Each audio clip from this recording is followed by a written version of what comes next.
I just finished my visit to Auschwitz and Birkenau, which is right there.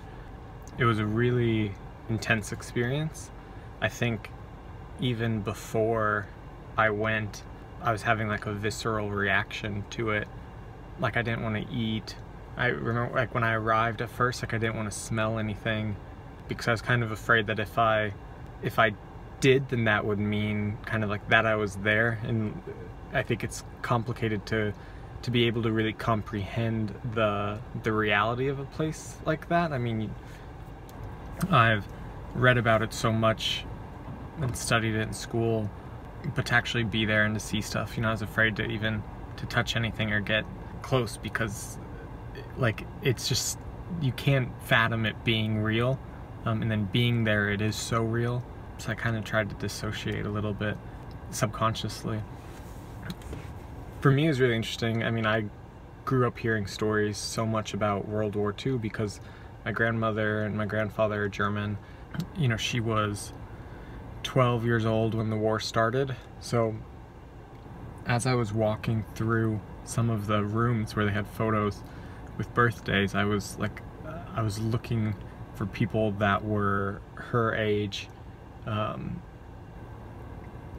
you know, because there was like children, and so there's some photos of these young girls, and it's just incredible. I mean, within like so close and yet so incredibly different.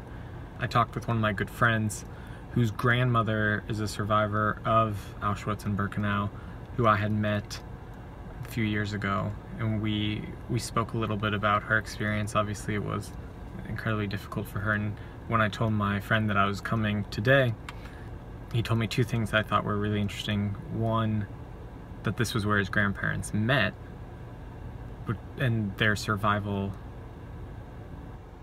then led to him, but at the same time, here is where 25 or more of his relatives all perished. So all of that future lost, you know, and that's of the 6 million. It's really just an unbelievable scale, even just physically how big the place is. This Birkenau is like 170 acres.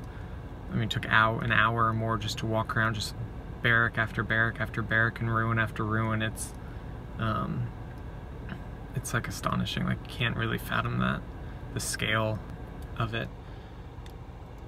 What's also crazy is that it's such a nice day. I mean, it's so green and these like blue skies, and so that just like, it doesn't like correlate. You know, I was walking in this hall that had all of the shoes of all of the prisoners, and at the end of the room, which was obviously really solemn and dark, was a window, like a bright window looking out with like birds chirping, and it was such a hard and like weird place to be. I really think that it's incredibly important to visit places like this. Obviously, I had a personal history that has always made me want to see it, or not want to, but feel like I have to. But as somebody who studies the way that humans interact with one another and the way that we interact with one another as nations, this is such a pivotal part of that and a shocking part of that.